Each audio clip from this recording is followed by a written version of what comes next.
So all of you out there, please like and share. So this way more and more people see, more and more people get involved with the study of Torah. And now for the financial moment. Tonight's learning is dedicated to Chana Fega Bat Yehudit. May she find her zivug agun soon and have many happy years together with a beautiful family. Mazal and bracha, and for all of Klal Yisrael and Aharon Uziel ben Yehudit for Refuah Shalema Mamash, he and all of Klal Yisrael, and for the Refuah Shalema of Menachem Mendel ben Sorabatya and Deborah Fega Bat Rezol. Also, my own personal, I'd like to dedicate this class to, first of all, my mother, who at midnight, she's going to be celebrating her solar calendar birthday, August 24th. So, mommy out there, happy birthday. And lots of mazal and health and only good things. And I also want to dedicate this class to my cousin who just went through a surgery. Big surgery, Yitzchak Meir HaKoyim ben Naomi Chaya. And I just want to thank God that the surgery went well and it should only go good things from here. Okay, so let's do this. You know, you listen to the most renowned inspirational speakers like Tony Robbins, he's like a big Heverman, Eric Thomas and the likes, and you hear that in order to succeed, you need to want it so bad. You have to feel the want so bad, like a drowning man wants a gulp of air to breathe. That's what they say, otherwise you can't make it. That's how strong the I want has to be. Anything less than that, and we're going to end up mediocre. Now, that's one thing. On the other hand, what do we say? We all know that the worst level of narcissism is what? I want what I want and I want it now. You have the right to that only for 1 year of your life, which is called the terrible twos. And after that, that is very not good. So the dichotomy. On one hand, you got to get past the I want what I want. And on the other hand, we're having the greatest inspirational speakers that are living examples of true success and what it takes, telling you that if you have anything less than I want what I want, you're not going to make it. So when is I want a positive thing and when is I want a negative thing? When is it narcissism, entitlement, which makes you like a tzibala? And Hasidus, they always compare certain things of ego to an onion. Why? Because it causes everyone around it to cry. It's not a good thing. And yet, on the other hand, without an onion, certain dishes just wouldn't taste right. One of the only things I know about cooking is that the first thing you do is you put onions to fry in the pan, the kitchen smells beautiful, and you're already a smashing success. So when is I want the causing people to cry of the tzibula, and when is it that which makes everything real? That's what the modern day issue of today is going to be discussed. Now, how we were going to get to this issue, we're going to first give an introduction about this week's Torah portion. This week's Torah portion begins with the words, Shoftim v'shoitrim titnu lecha b'chol she'arecha. God commands us about the judicial system. You shall appoint judges and officers, guards, policemen, to carry out the judge's verdicts at all your gateways. Now, on a legal level, what does that mean? On a legal level, we just want to know what the word gateways means, because gateways here means a city. So legally, we want to know what defines a city from a shtetl, from a village, from, what is it? So Maimonides, the legal mind, he's looking to know what is the minimal amount of people that constitute this to be a city. And if it's a city, it has to have a courthouse at its gateway. And if it's less than a city, then it doesn't have to. That's what the legal mind is, focusing on the word gateways. B'chol she'arecha. The gateways of your cities. What defines a city? On a spiritual level, we define the word she'arecha, gateways, on a whole different level. And what is that? We look at the individual. This is the spiritual dimension to this commandment.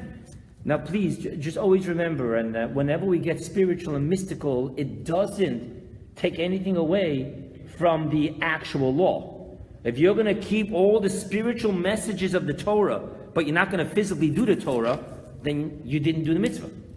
So it's good to know the spiritual, but I don't want to negate. But today, what is the spiritual message of this commandment? And the spiritual message is very simple. Each individual is the city.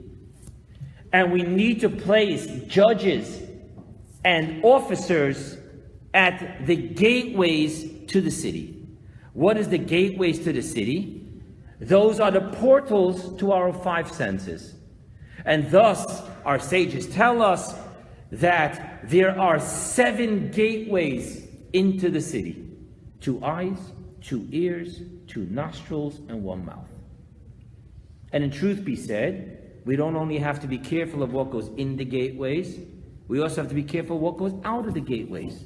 Now you may think that that only means what comes out of your mouth. We all know the pain of having someone give you the look.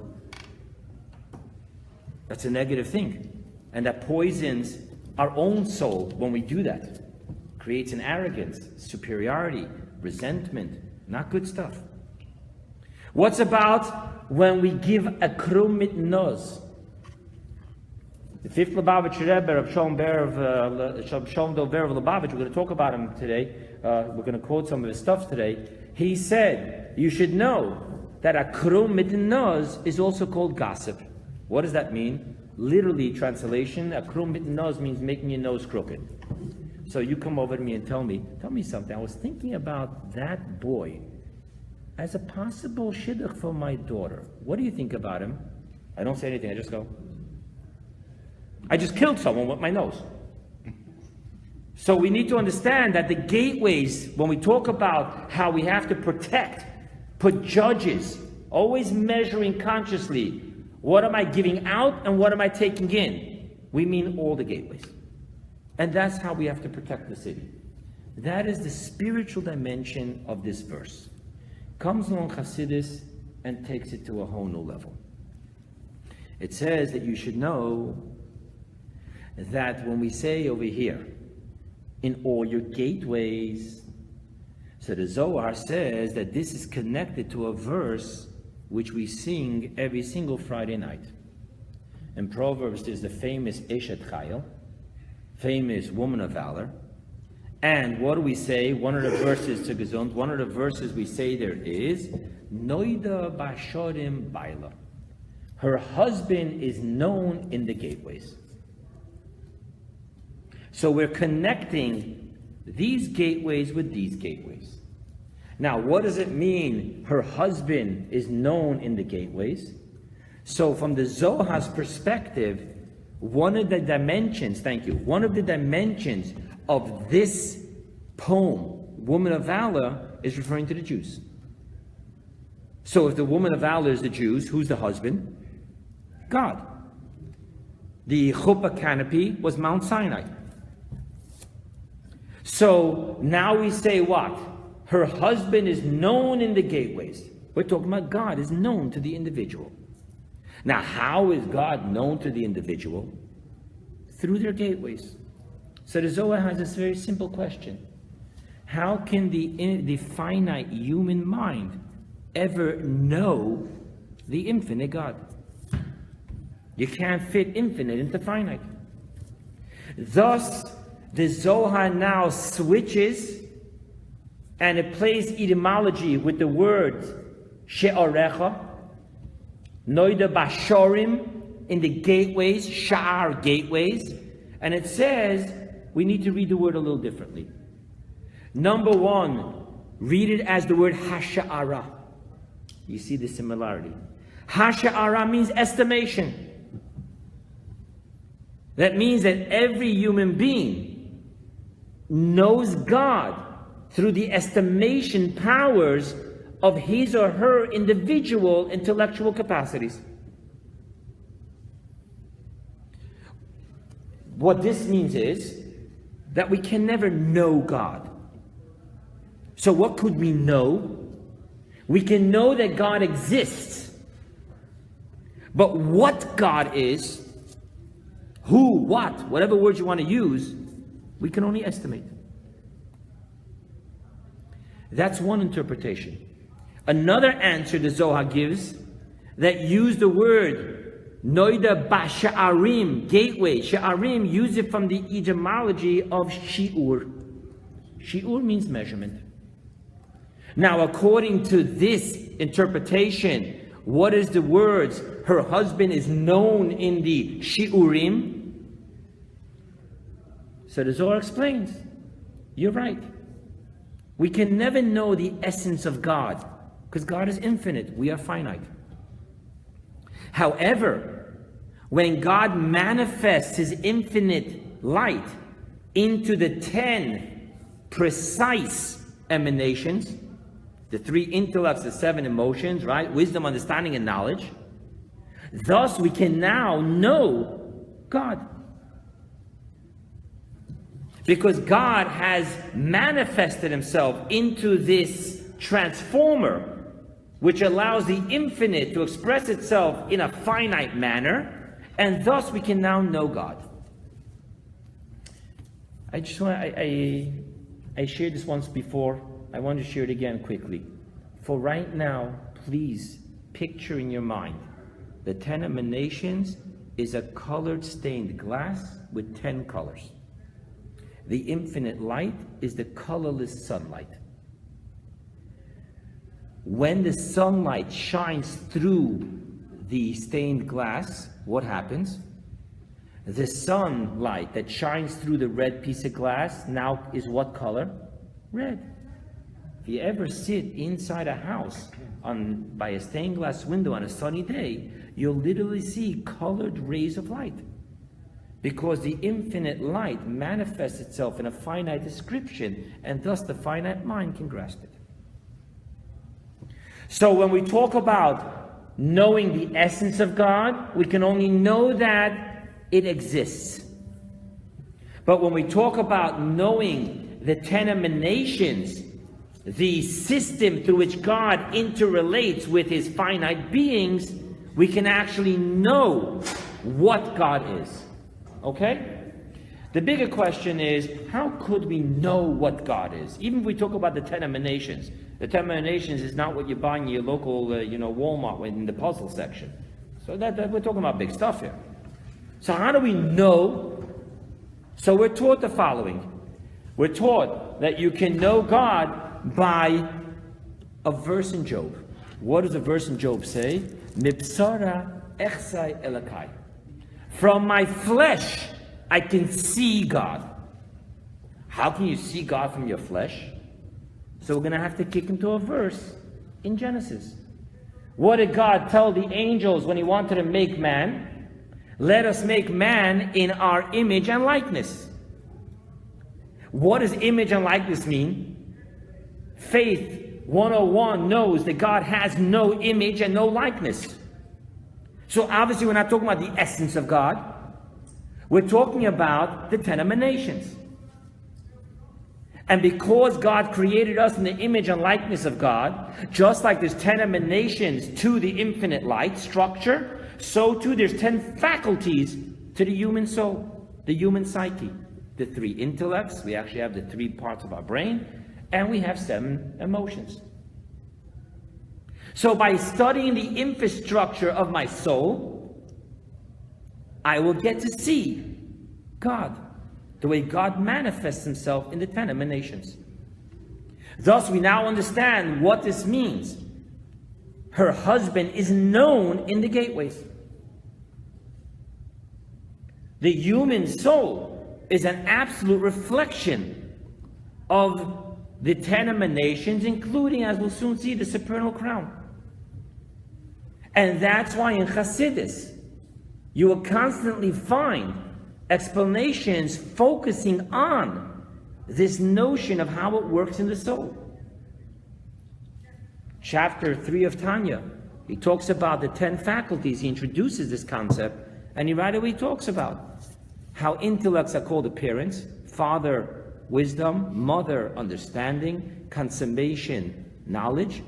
And what happens when that happens? You give birth to emotions. And we know how it works by us. If someone tells me, I love God, and I tell them, really, what do you know about God? Well, I don't really study, but in my heart. You can't really love what you don't know. If someone tells me, I carry upon myself the fear of heaven, who is God in heaven? I don't know. Fear of the unknown is a fool's fear. So it's a reflection exactly the way it works. In the upper spheres, God created us in His image and likeness. And thus the verse in Job is precise. From my flesh, from my own inner makings that was created in the image and likeness of God, I will know God. I will see God. More than just an abstract knowing, a tangible seeing. I really can give you a 2-hour lecture on what I learned about God. When I can do that, then my awe of this God is real. My love for this God is real. Okay? So,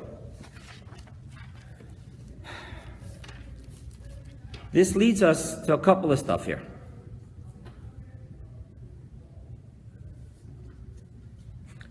One more detail. What does the verse say in Proverbs? I'm sorry, in this Torah portion, you shall place judges and officers bechol sha'arecha. What does bechol mean? All. The letter B is not, the letter bet is not part of the word. It means in all, right? It's a prefix. The actual word for all is what? Kol. Do your mathematics. If you know numerology called gematria, Chaf is 20, Lamed is 30, equals 50. The Zohar is going to explain that it's very precise. Know God in all your gateways, because there are 50 gateways to the understanding. The emanation of understanding is 50 gateways.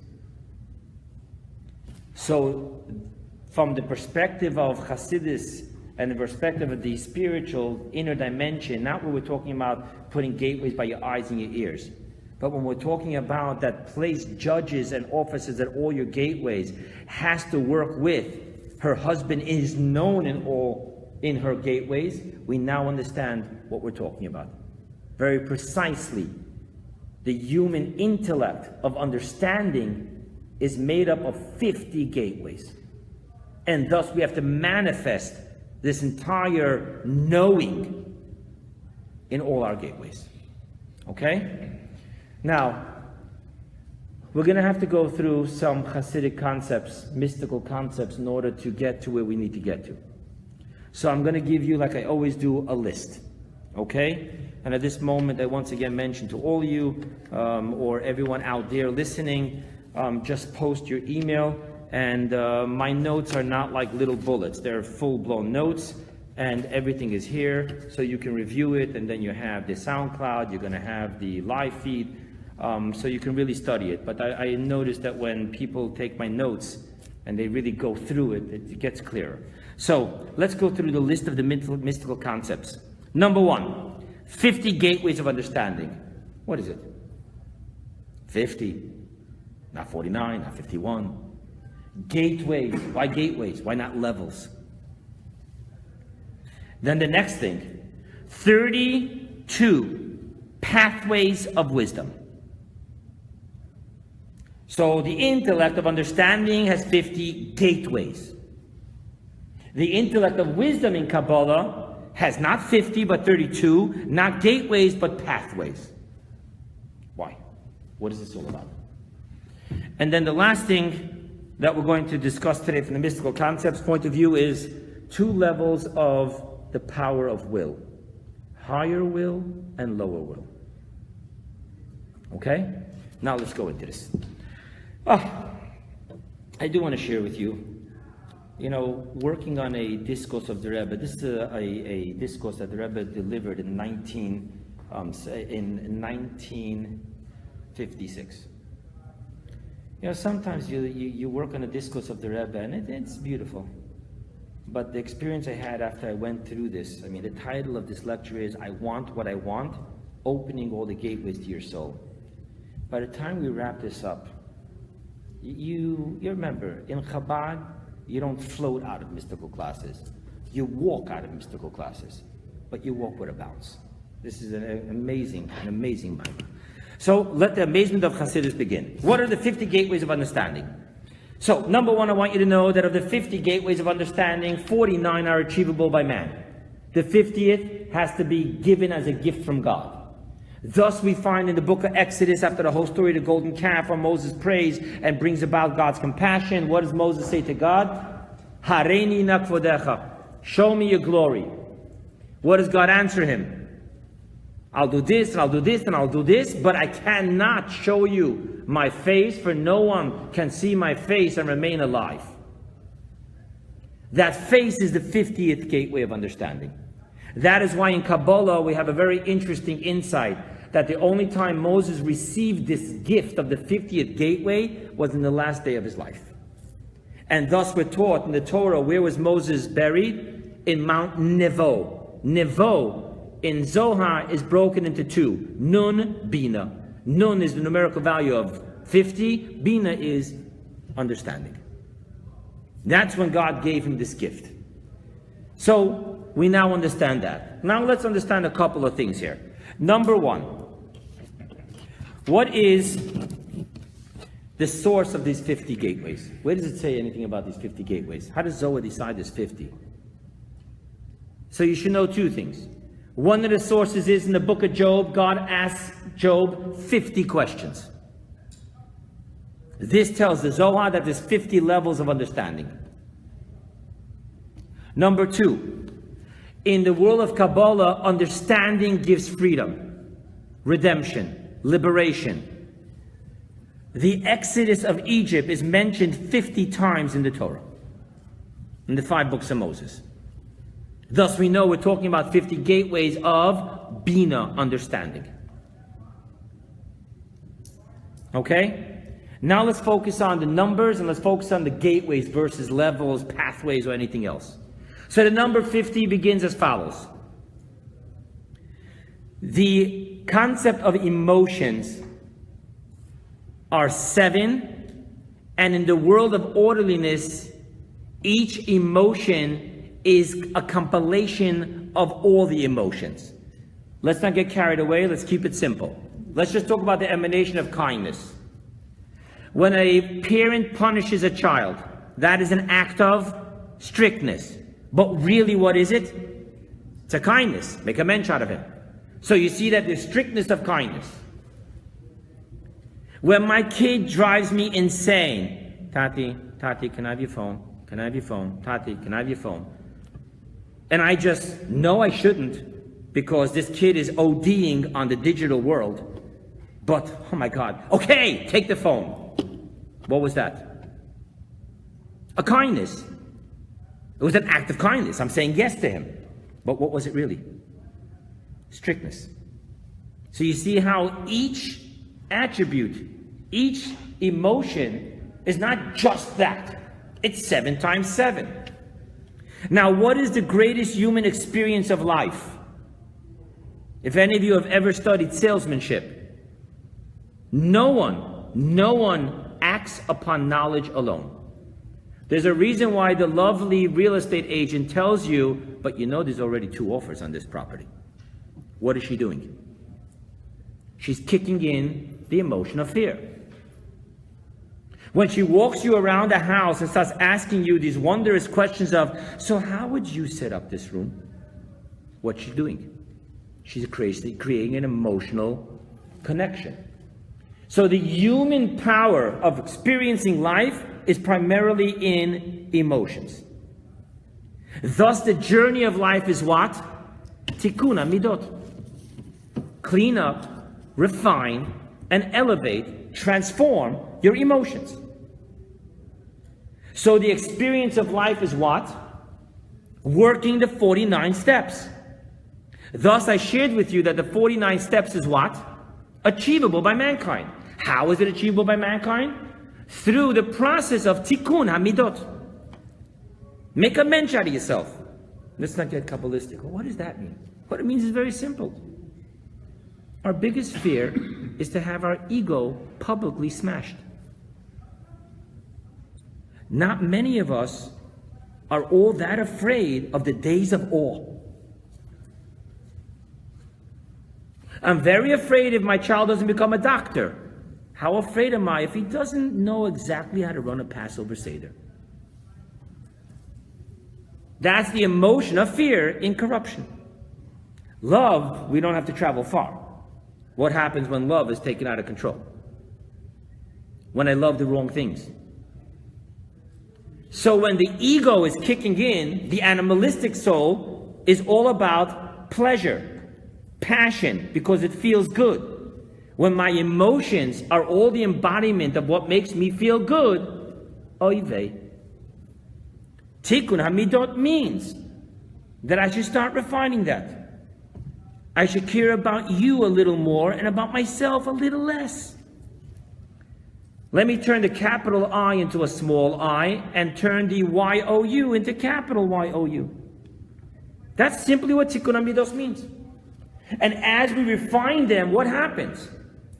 They're becoming clear, transparent receptors of what the gateways of understanding have to offer it. However, the 50th gateway is not 7 times 7. That's beyond Tikkun hamidot. And thus we have the Kabbalistic and Hasidic explanation of why, after we left Egypt, 49 days we traveled from slavery to Mount Sinai. On the 50th day, God gave us the 50th gateway of understanding. What is that? His Holy Torah. That's His wisdom and His understanding. Okay? One more thing. Why gateways? So we know now the number 50. 7 times 7, and then there's the gift of the 50th. Why gateways? The definition of a gateway is how things come out of the city and are brought into the city. Thus, when we talk about the 50 gateways of understanding, we're talking about how the emanation, the intellect of understanding is giving over to the emotions its understanding of God. And that's a two-way street. Because now the emotions have something beyond the I, a true understanding of a greater I, higher power, but there's also the gift to the city of understanding. What is the gift? Intellectual knowledge is now becoming experiential. What I know about God in my brain is abstract, even though I really know it. But if my true experience of life is my emotions, then knowledge, whatever it is abstract. However, when the gateways of understanding starts filling my emotions, and thus what I want and how I want, what I'm afraid of and what I'm not afraid of, what I have compassion for, what I don't have compassion for. I speak very often from the pulpit about everyone's worried about anger management. I'm worried about compassion management. Because that's all it takes for terrorists and evil to prosper. But what happens here? When my understanding starts pouring into my emotions, and my emotions aren't just driven by the feely stuff, so then my experience of God, not just my abstract God, knowledge of God. And thus emotions really is the absolute consummation of intellectual knowledge. It's what makes it one with me. So the gateways are not levels of understanding, The way the levels of understanding fills the different levels of my emotion. And thus we refer to them specifically as gateways. Cold, locked away knowledge doesn't make a life. Okay? So, now we understand that part. Let's go to another part. Chassidus focuses on a very specific emphasis. The verse in the Woman of Valor says, Noda b'sha'arim, known in the gateways, not known through the gateways. Thus Chassidus says that besides the two-way traffic between understanding and emotions, because in Zohar we take the verse of Hallel, which we said today, the end of the first chapter, a mother of children. Mother is understanding, children are emotions. So there's the two-way relationship between the em and the banim, the understanding and the emotion. That we explained. But being that we don't say that he is known through the gateways, it cannot be just about the intellectual understanding becoming emotional experiences. We also must be talking about what is brought from above understanding into understanding. Thus, there's a gateway from understanding to its lower dimension, its offspring, back and forth. But then there's also the relationship of what comes to understanding from that which is higher than understanding. What is higher than understanding? Wisdom. Thus, we're going to need to talk now about the 32 pathways of wisdom. Okay. Why 32? Everything's got to have a real reason. Why 32? So the answer 32 is actually very interesting. If you look in Genesis, the 6 days of creation, what do you keep on finding there? And God said, let there be light. And God said, let the water gather. And God said, right? So the name that's used over there is Elohim. If you count how many times in the story of Genesis there is the name Elohim, what do we have? 32. Okay? That's number one. Number two. The word kavod means honor. You spell the word kavod, kaf, vet, vav, daled. Add it up, kaf is 20, vav, daled is 4 and 6 is 10, vet is 2, you have 32. What does that have to do with wisdom? There's a verse. What does the verse say in Proverbs? It says as follows. Kavod chachamim yanchilu. The wise will inherit honor. Thus I know that the kavod, 32, is talking specifically about wisdom, the wise. That's the source of where we get it from. What's the logical explanation?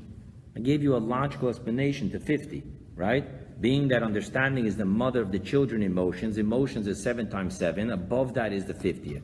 What's the logic to 32? So it's an interesting teaching. 32 is made up of 10 emanations and 22 letters of the Hebrew alphabet. If you count your letters, Aleph, Bet, Gimel, Dalet, Hey, you have 22 letters. Now, why? Why do we pick the 22 letters? Yes, true, through the letters, very good insight. But there's a very specific thing here. So before I go to that, I want to just share with you. You remember how I told you the 49 is achievable and the 50th is not as a gift? The same thing works, by the way, with wisdom. 31 is achievable and the 32nd is not. How do we get there? So there's an interesting concept. There's a verse that says, O Avai, it says that my loved ones I will inherit yesh. What it simply means is, the verse means that there is substance to the inheritance of those who love me. right? The word substance in Hebrew is yesh. Do you numerology? Yud is 10, Shin is 300, is 310. Based on this verse, the Talmud and Tractate Sanhedrin says, Osid HaKadosh Baruch Hu, God is destined to inherit to every single righteous person 310 worlds. What are the 310 worlds? So the teaching of Chassidus and Kabbalah tells us that the 310 worlds are the 31 pathways in their fullest evolution. So you have 10 emanations compiled of 10 each. So you have 100. 31 times 100 equals 310. What happened with the next one? That is not achievable. That is a gift. So again, the same thing. 31 times 100 is how much? 31 times 10. Sorry. Oh, I'm so sorry. Thank you. Each gateway, each pathway, thank you for correcting me. Each pathway made up of 10, 31 times 10 is 310. Thank you. But the 32nd pathway is not achievable. That comes from a whole different level. We talk about in the times of Mashiach, there will be the concept of Eden. Not the garden, but the Eden which no eye has seen. That's something greater. Okay? Now let's go to why do we pick the 22 letters into the mix? So here's something interesting. Letters form words, and when I do that, what is my purpose and my focus? My focus is on transmitting meaning. I'm not focused that much on the pronunciation and the letters which formulate words. I'm focusing on the idea or the feeling I am trying to share with you. Thus, when you talk about the message that the letters carry in them, we're talking about the emanation, the intellect of understanding. However, the letters themselves does not come from the intellect of understanding. This works on two levels. When I'm talking right now, my mind is actively working on what am I saying and is the idea coming across correctly. What I'm not focusing on is that when I want to say the sound ah, I need to open my lips, ah. The actual pronunciation of the letters I say, the formation of the letters I say comes from something very deep in the subconscious. This is called in Kabbalah the hidden depths of wisdom. I want to take it a little further. In Chassidus and in Kabbalah, we want to understand clearly why certain people choose certain words. Because the words you choose to transmit through says something very deep about you. I'm not just talking about the Freudian slip, the fact that you said something. I'm talking about the way you use your words, and you and I know that. In 2 seconds, you'll know a person's personality by the type of words he chooses. And I'm not talking about the accent. Whether they speak higher literature, grammar, or whether they speak street talk, or whatever it may be, that tells me right away about the person. However, it gets deeper than that. We have a prayer in the morning called Adon Olam. What does Adon Olam mean? Master of the world. What does the Ribbon Olam mean? If you ever hear a good Ashkenazi woman kvetch, what does he say? Hoy Rebbeinu Shel Olam. Rebbeinu Shel Olam means master of the world. So Adon Olam and Rebbeinu Olam mean the same thing. Why does this person choose to say the word Adon Olam and not Rebbeinu Olam? Now, if you're not going to go under the perfect microscope of Chassidus, you're going to say, what are you playing with me, semantics? But in Kabbalah and Chassidus, nothing is just playing.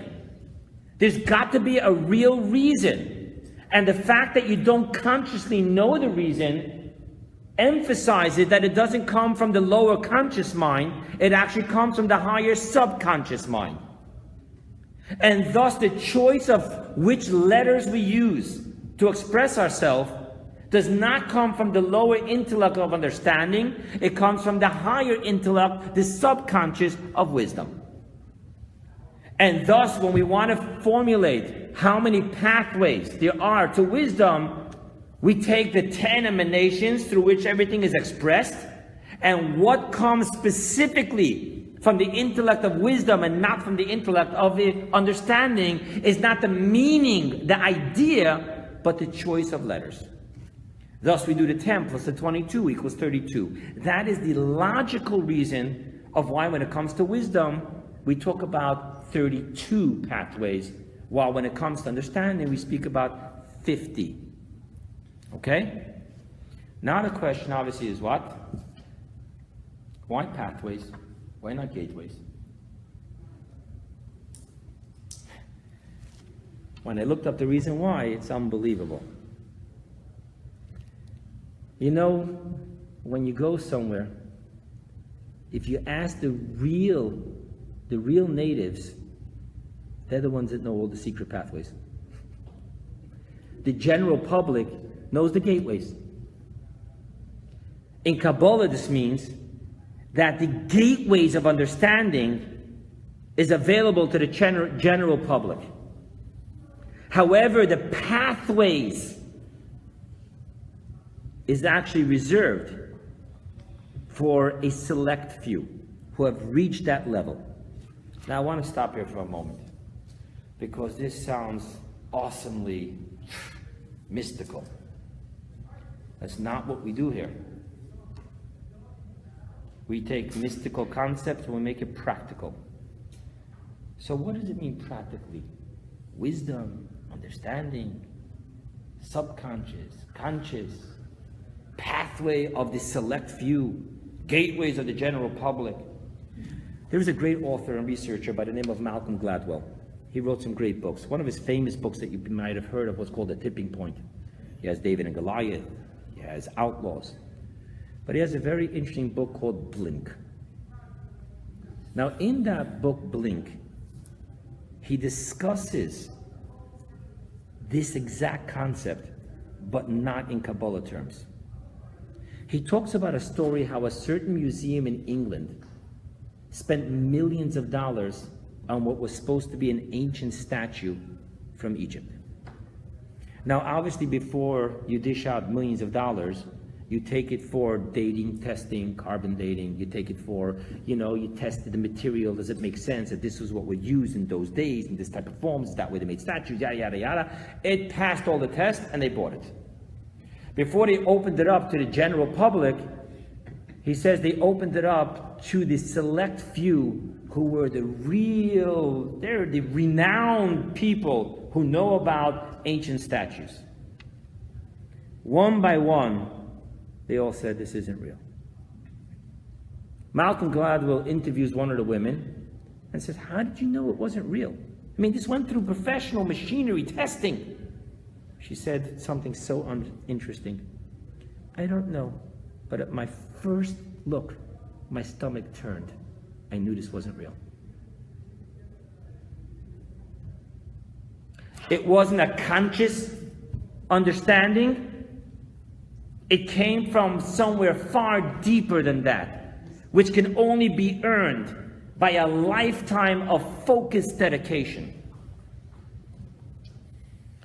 Dr. Joe Dispenza, in his work, in his book called Evolving Your Brain, he talks about a story of a mechanic. He had problems with his car. He took it to one of the bigger franchised mechanic places, the auto places, and they hooked up machines and diagnostics and cha, and they fixed it, and it's still not working. So one of the people tell him, take it to this mechanic, the local mechanic. He goes to the local mechanic, and he says, the guy looked very astute, 30 years working under the hood.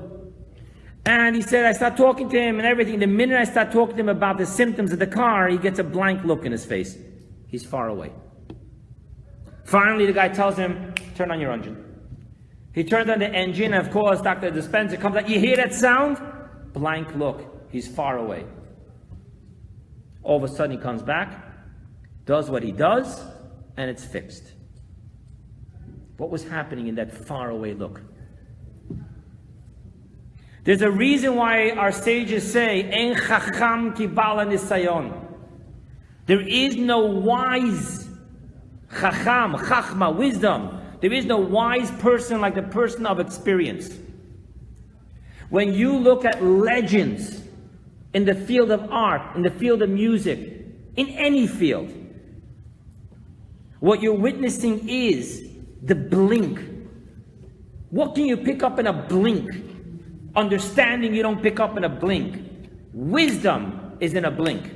In Kabbalah, understanding is the process of hearing. Wisdom is the process of seeing. That level, where you're not working just on your conscious compilation of studied data, but rather you're working on decades of absolute dedication and focused experience. That's what we're talking about here in this lecture. It's not a Kabbalistic concept just. It's a practical concept. You can see when someone has achieved, I don't want to borrow the word nirvana here, but you can see when someone has achieved in his or her field, the blink. Where all the carbon testings and everything, by the way, just to let you know the story, the museum placed it in the basement. They knew that this group, they work on a different level. Diagnostics, schmagnostics. These people, their stomach turned. You spent millions of dollars. You had it proven by your diagnostics. This lady tells you, my stomach turned. The 32 pathways of wisdom is not the sum of all its totals, the sum total of all its parts. There's something which is just overwhelmingly infinite, encompassing, far greater. When you're working off that level, that's a whole different experience. Thus we have the 32 pathways, the select few pathways, and we have the 15 gateways. Okay? Now let's go further.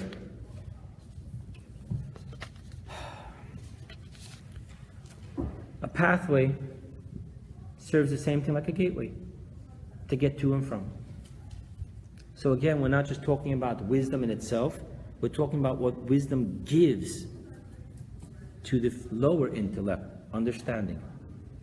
So you have understanding through its 50 gateways feeding emotions, but you have wisdom through its 32 pathways feeding understanding. Now obviously what we want to know over here is, what exactly is it feeding? What is this feeding? What is wisdom feeding understanding that understanding doesn't have by itself? What is understanding feeding emotions that emotions doesn't have by itself? So before I explain this concept, and here's where we're going to get into that last mystical concept of the higher will and the lower will, I want to step back a second, okay? This whole studies began with what? A verse in the Torah that spoke about putting judges and officers at your gateway. Very quickly from there we dived into the verse in Proverbs in the poem of Woman of Valor, which is, and her husband is known in the gateways, right? We're talking about knowing God. So I want to share with you something about knowing God. There is a saying of the philosophers that is quoted in the holy books. In the holy books it's quoted as, Ilu yeda, ilu hayisiv yedaitiv. Were I to be, were I to know. So ultimately what we're saying is, I'm not God, so I'll never know God. My point of relativity, my point of view is based on who I am. So I can know God from myself, plus I can know what God is not by knowing that God is not a human. Knowing what he's not is not knowing what he is. Right? So that's the saying that's quoted. Ilu yisiv yedaitiv. Were I to know, were I to be, were I to know. Comes along Rabbi Avrohom Lipszyc, and he switched around the words. Same words, but he sang it with a different tune. You know what the difference of singing a tune is? This guy publicly accused in shul Chaim Yankel of being a ganav. Right away, the Rav said, "Well, you can't do that. You have proof? No, but I'm telling you, I know Chaim Yankel's a ganav." So the rabbi says, you're going to have to stand up now by the bima and say that Chaim Yankel is not a ganav. The guy's like, I'm telling you, you had no choice. You embarrassed him in public, you let out a rumor. So you had to do what the rabbi said. You had to say, Chaim Yankel is not a ganav. So he walked up to the bima and he said, Chaim Yankel is not a ganav. The same words, but the way you sing it makes a big difference. So the fifth Lubavitcher Rebbe said the same words, but he sang it differently. And he sang it as such. Because I am, therefore I know. What does this mean? What this means is in chapter 2 of Tanya, the opening line, and it's not from the Tanya. The Tanya adds on, the Rebbe adds on one word, mamish. But the notion that the soul is a chelek elokai mimal, that's from before the Alter Rebbe. The Alter Rebbe says we're not just mamish. What that means is that the soul is literally a piece of God.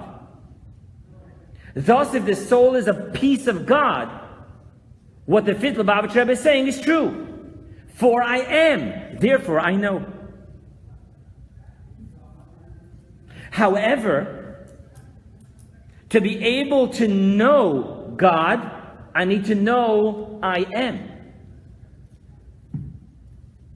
Thus, the deepest depth of saying the verse in Job, from my flesh I see God, it demands of us to be able to shed all the outer layers of the soul. All the faculties of the soul are outer layers. It's not the core essence. When we say that the soul is truly a piece of God, we're talking about the core essence. Everything that's outside of the core essence, we explained already before, that when the verse says, let us make mankind in my image and likeness, God has no image and likeness. So the layers of the soul is the reflection of the transformer system, namely the 10 emanations. But the saying that the fifth Lubavitcher Rebbe is focusing on, for I am, therefore I know, is talking about the core essence of the soul, of which it is said, truly a piece of God. Thus, in order to truly know God, I truly need to shed everything and penetrate beyond to get to the I am. And once I am in touch with my core essence, I am, therefore I know. What is the core essence of I am? What is that? How do you get there? Once you know. I'll sell you the ticket to get there. What's the point here? I'll tell you just a quick story, not in my notes, but I want to tell you a quick story. The first Lubavitcher Rebbe did this to his grandson. His grandson, who later became the Tzemach Tzedek, the third Lubavitcher Rebbe, was sitting on his lap, and he asked him, Mendel, who's Zayda? Where's Zaydi, Grandpa? So a kid looked, he grabbed Alter Rebbe's hand. He said, no, that's Zaydi's hand. Where's Zaydi? He grabbed Zaydi's beard. No, that's Zaydi's beard. Where's Zaydi? And anytime he tried to, that's not who I am. That is a outer layer to me. Tzemach Tzedek, obviously, the soul of a Rebbe was no fool. He got up and he started walking away. So the Alter Rebbe is like, Mendel, where are you going? He turned around and said, that was Zaydi.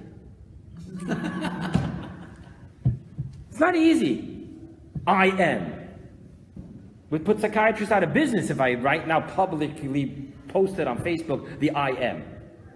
But what is the I am? If everything else is layers and layers and layers, the way you think is not who you are. You think the way you think because of who you are, but not that you are who you are because of the way you think. So who's the I? What is the cause of everything? What is the driving force of everything? The way I think, the way I feel. Two brothers brought up in the same house, under the same dysfunction. One is this way, one is that way. So the way we react, the way we program, the way we think, the way we react with our feelings, that's not what makes us who we are. We do this because of who we are. So what is that beyond the emotions and the intellect? The answer is the supernal crown. What is the supernal crown? I'm not going to get into the complicated stuff, the inside, the outside, the interior of the crown, the outside of the crown. Keep it simple. In Kabbalah and Hasidus, we refer to the crown as the power of will.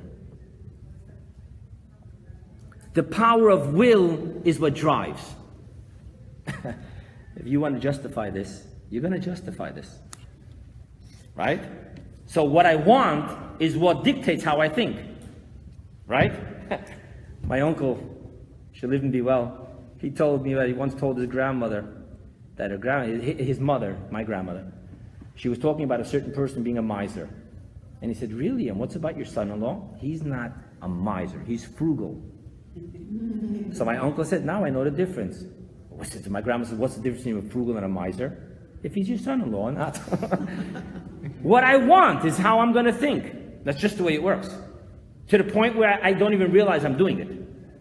So the power of will is the I am. Now let's talk about the power of will. Before we start dividing it into lower will, higher will, let's talk about the power of will. The fifth Luvabitcher Rebbe, in one of his two series, he has two very deep series that went on for a long time. 2.5 years, 5.5 years, week after week, delivering a Hasidic discourse, building, evolving. This one is very, very lovingly called by Hasidim Samach Vav, 66. Why called 66? Because it started in the year 5666. Over there he dedicates a very important piece to talk about the power of will. The power of will is different than any other faculty. How so? Number one, every other faculty of your soul manifests itself in one part of your body. Intellect in the brain, feelings in the heart, whatever it is, you get more detailed, right, left, everything. The power of will manifests itself in all your organs equally. For the marathon runner, it's in his feet. For the musician and the artist, it's in his hands. For the inventor, it's in his mind. The power of will has no specific organ. If someone asks you, where are your feelings, without thinking, you go here. Where's your intellect? Over here. Where's your will? Depends who you are. Depends what you are, what you want. Whatever you want, that's where your will is. Number one. Number two, the power of will is exponentially different in the fact that it can drive any of your faculties to its fullest measure. There's a reason why we say if there's a will, there's a way. There's a reason why to become what I spoke about before, the blink, you're not going to do that if you're working mechanically in your job. You only do that if your entire passion and will is in what you do.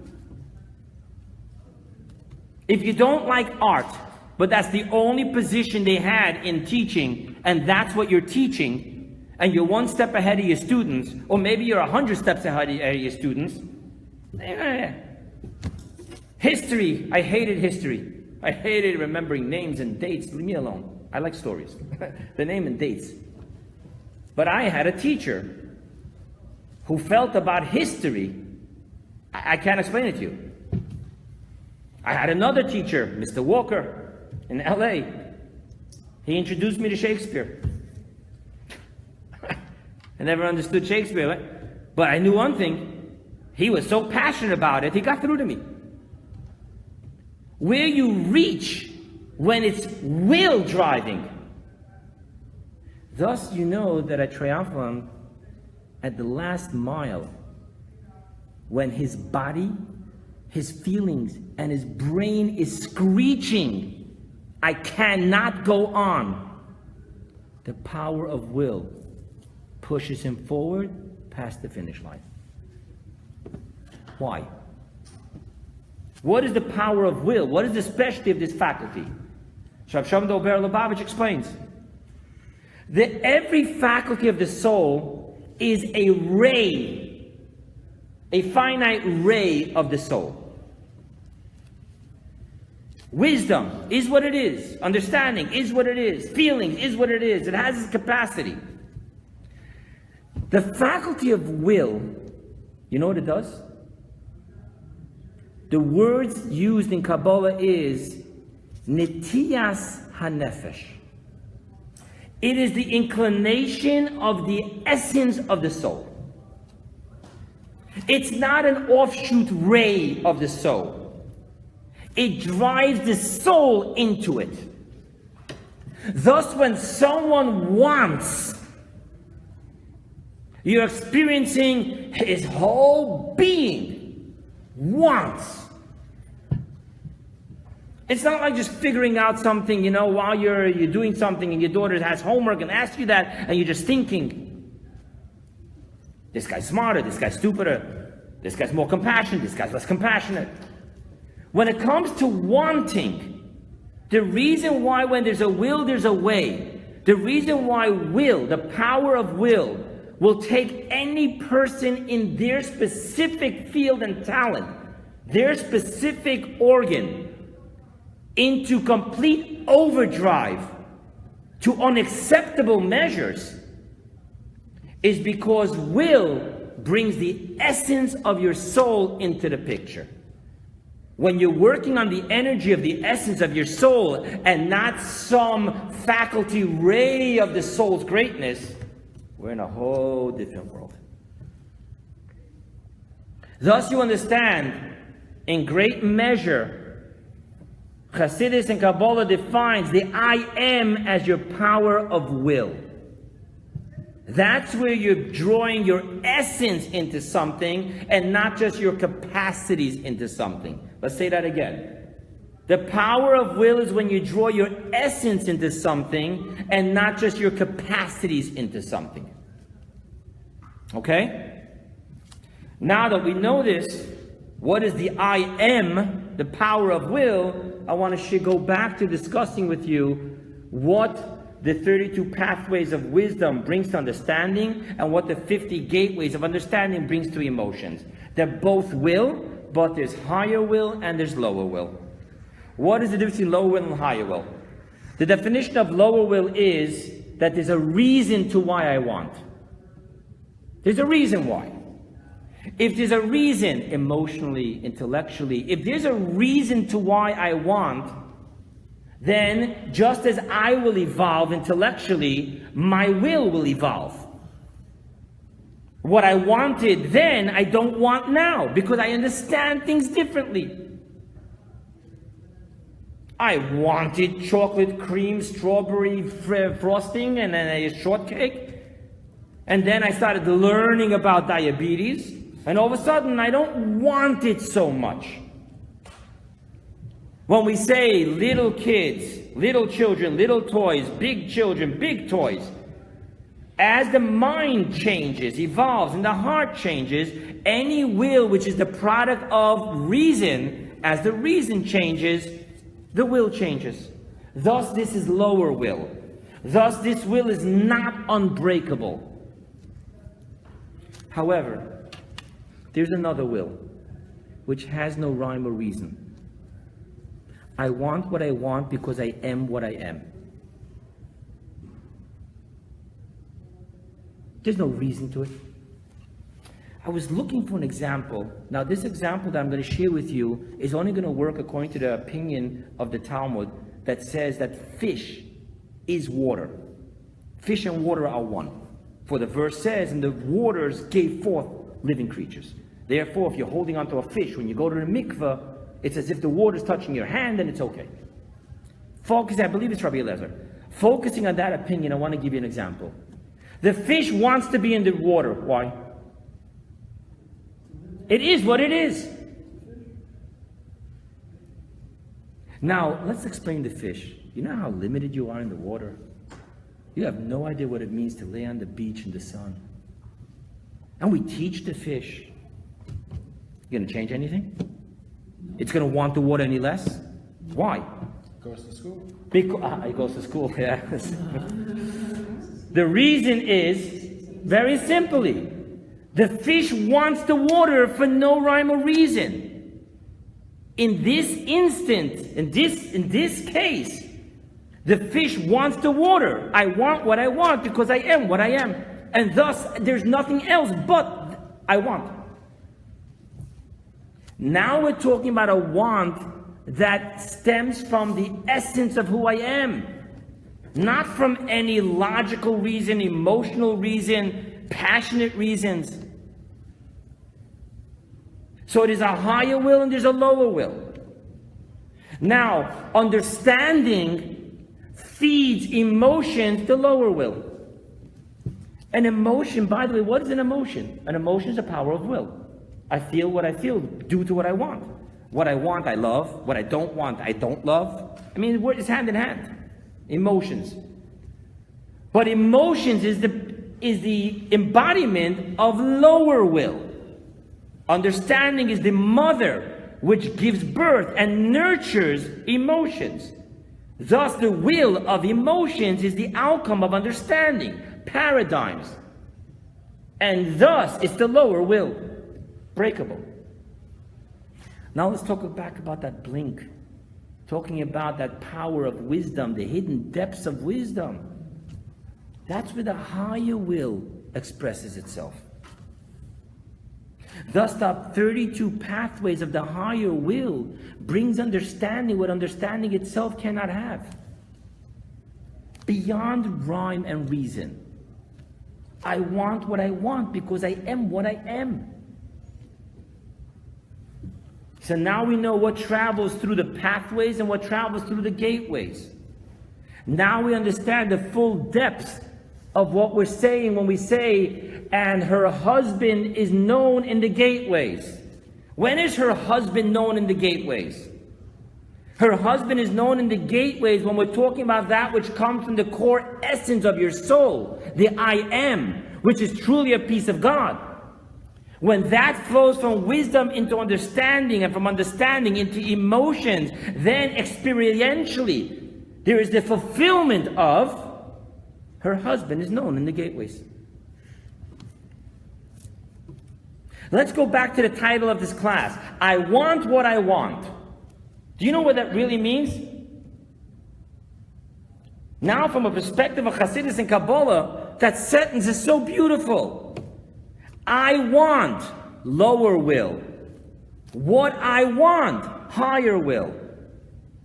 The beautiful power of true, unbreakable will is when my lower will becomes clear, transparent, open to receive, and in sync with my higher will.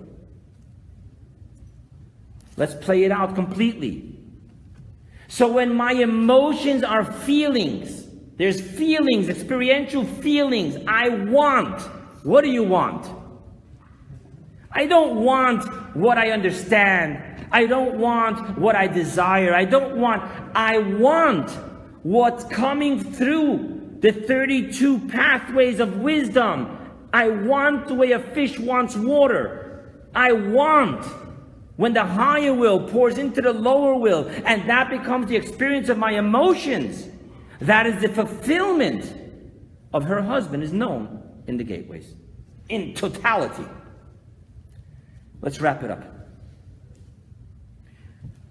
This class isn't a class about Proverbs. It isn't a class about women of valor.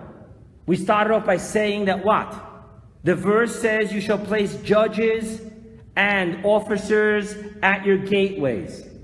There's a connection in the Zohar between those gateways to the gateways in women of valor. What's the connection? Here's the connection. As much as things are flowing down, if the emotions are not open to receive, it's pouring all over the floor. Right? The prophet cries of the person who's standing in the ocean, screaming, water, water! I'm thirsty, water! Thus, now we'll close this up. What's happening here is that in order for your emotions to be open, to be able to be transparent to the ultimate higher will of I am, therefore I want, we got to put judges and officers at our gateways. The primary reason why our emotions become egocentric rather than being able to experience the self is because of what we let in through our gateways. We're not careful where we look, we're not careful what we smell, we're not careful what we hear, we're not careful what we eat, we're not careful what we talk. All of this corrupts our emotions.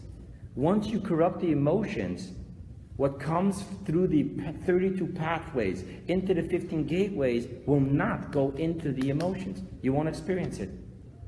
Thus, we now understand why the Zohar is saying connect the two. In order to experience the fullest glory of I want what I want on a tangible emotional level, experiential level, you got to be able to keep your emotions in check. To do that, you have to put the gateways by the seven, the judges and the officers by the seven gateways. In closing, the modern day issue. Secret to success, Robert. I'm about to give it to you.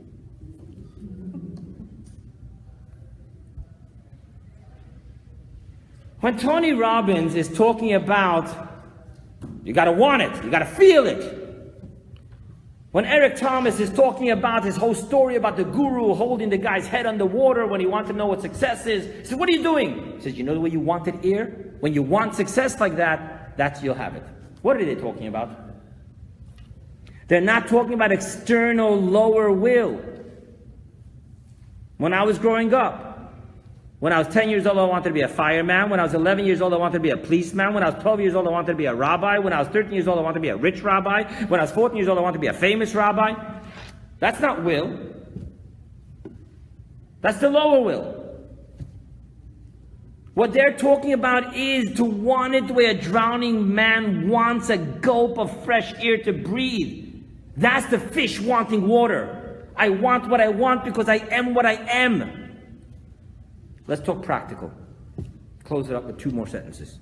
Practically speaking, no one, absolutely no one, has a higher will of wealth, fame, and power. Doesn't exist.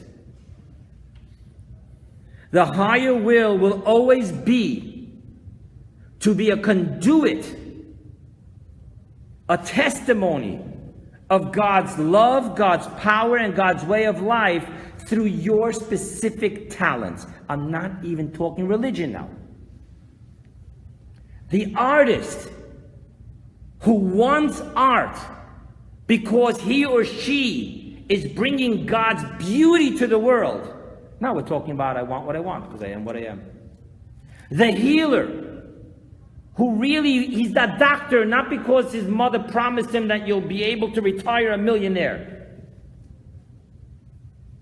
I know doctors that travel to a city of poverty. Once a week, everything is free. Then they come back to their office in their place. When you're such a healer, being a doctor is not about gathering toys. It's about I want what I want because I am what I am. Thus, if you never sit down to find out what individual gift and talent of God do I have through which I can fully blossom, that I want what I want because I am what I am, success is not within reach. But when you have a passion for what you have, not because of the money it's going to bring you, the power it's going to bring you, the fame that it's going to bring you. Rather, this is my passion, my love, whether I'm getting paid for it or whether I'm not getting paid for it. This, I believe, is what God brought me to this world for. When you have that type of will, that not to be that person, not to be able to do those things is unbearable. You've connected with the I want what I want because I am what I am, and success is sure to follow. Thank you.